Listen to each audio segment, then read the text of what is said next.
Hey guys, Legendary Grimlock here, and today we're going to be addressing Optimus Prime versus Goku. This is one of the few debates in the community that, in all honesty, should have never happened.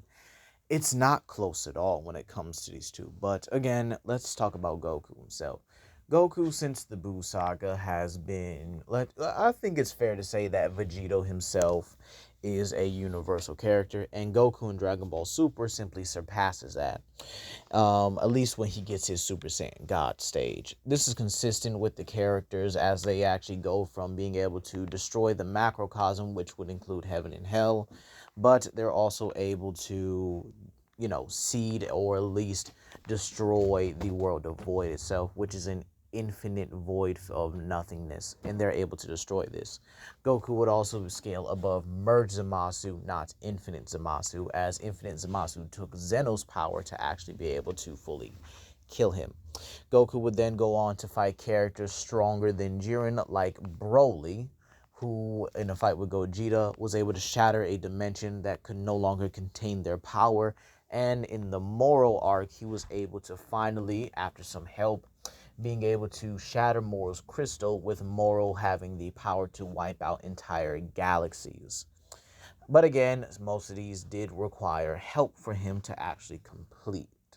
Then you have him finally surpassing Moral when we get to the Gas and Granola arc, or the strongest mortal arc, where he finally is able to surpass Gas at least a little bit, who made a wish to become the strongest mortal in the universe, which would have surpassed Granola's wish to become the strongest mortal in the universe as well. So Goku, you would have at least high, if not, you could say at least multiversal plus, all right? But this compares nothing to Optimus Prime. You see, Optimus Prime for years has been heavily underrated as a character as a whole. But again, I think the IDW franchise does do him justice. For example, Heart of Steel Optimus, which is one of the weaker versions of IDW Optimus, was able to beat an Elder God. The Elder Gods actually exist outside the Transformers multiverse, and they're actually a threat to its entirety. They're even stated to even be on par with some of the strongest avatars of Unicron, and Optimus Prime was able to casually deal with them. You see, this is important here because the Transformers universe, a single Transformers universe is what I'm trying to say here, is infinite in size, but also contains infinite timelines. Basically, one universe contains splintered timelines. The aligned continuity contains splintered timelines. Bayverse contains splintered timelines. Each universe contains pretty much a timeline that alternates because of one decision. Optimus Prime brings a different team of Autobots to Earth, new timeline. Optimus Prime decides not to go to Earth, but Autobots to go instead, different timeline. Jazz is able to defeat Brawl by himself, different timeline. And the thing about it is the Transformers verse has actually been shown to be a metaphysical realm, okay? Especially the IDW verse, which is actually confirmed to be a metaphysical, pretty much a metaphysical universe itself. And these timelines would also be consistent with metaphysical. It's pretty consistent with the Transformers verse itself. Now, how does Optimus Prime scale to this? Well, he's beaten characters that have threatened to destroy the entirety of the IDW universe. For example, he's also been able to take attacks from Dark Cybertron Shockwave, who was beyond the concept of death and was able to completely thrash Megatron, someone who's been able to defeat the Void, who is a living dead universe. All right? So you also have Optimus Prime being able to beat characters like Nova Prime, all right? Nova Prime being an entity that could pretty much merge all the Transformers universes into one. Basically, he could go out there into the infinite multiverse and merge every continuity into one singular universe. He can merge everything into one, including the Unicron trilogy. He can merge all of these universes into one. Not only has Optimus Prime been able to defeat Nova Prime easily, but again, you have to remember the dead universe itself contains an infinite number of realities, including higher dimensions.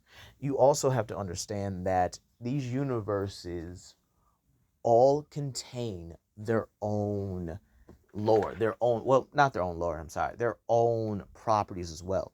So Nova Prime being able to grab these universes and merge them together, each one having their own different form of space and time, and yet Optimus Prime is able to casually one tap him when he gets serious, is absolutely just amazing.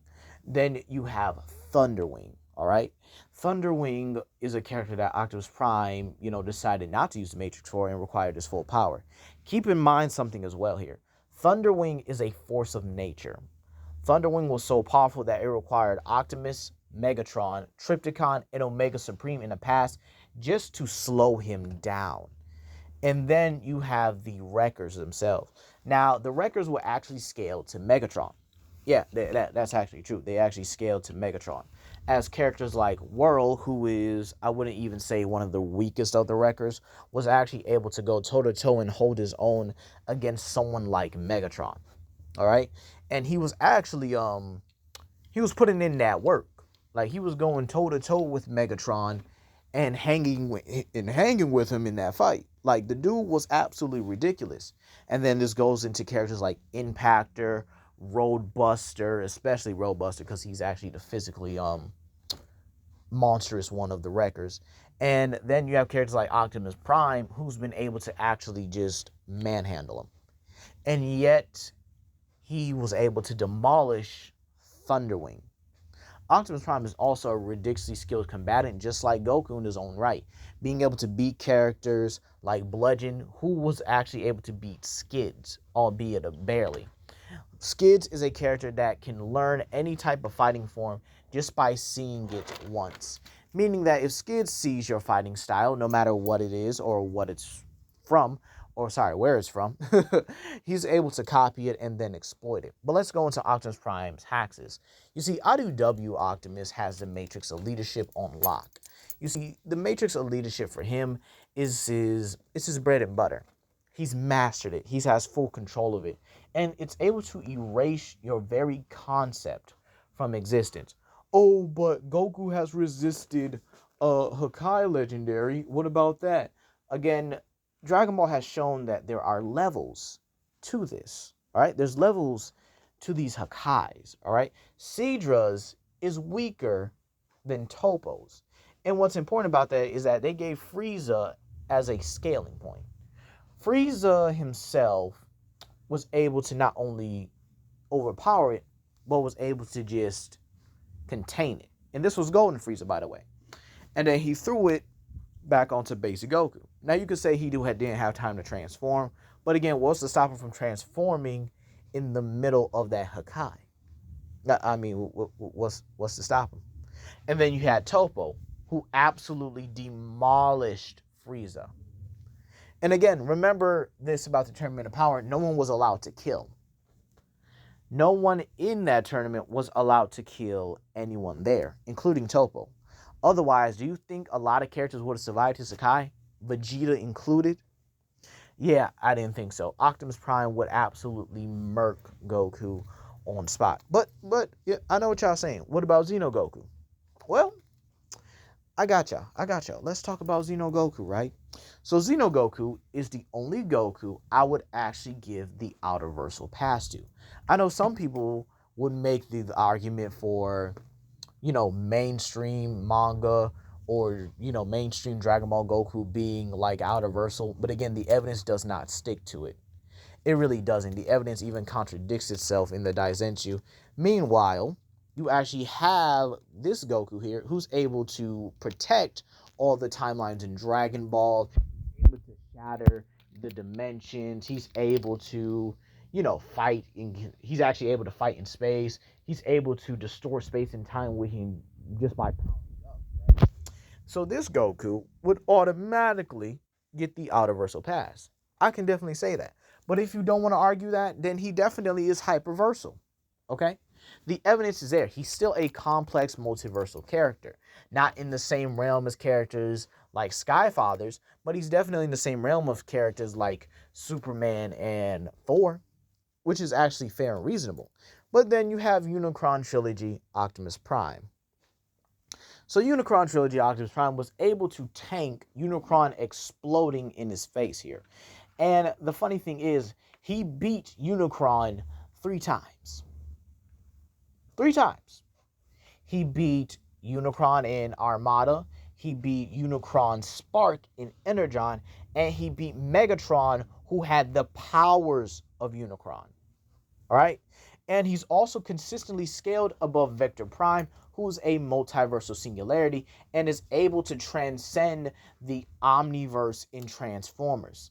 Meaning not just one multiverse, but every multiverse in Transformers, Vector Prime is able to transcend. And Unicron himself is above this, with Megatron having the same powers as that same exact Unicron. And Galvatron is much stronger than the Megatron that was casually bullying Vector Prime throughout the series.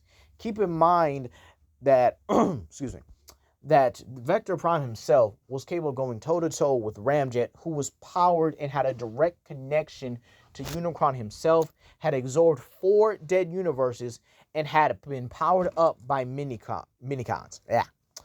So again, Vector Prime was able to beat this dude consistently, and was able to thrash Nemesis Prime, who is a construct of Unicron as well, much like, in all honesty, pretty much made of Unicron's evil energy itself.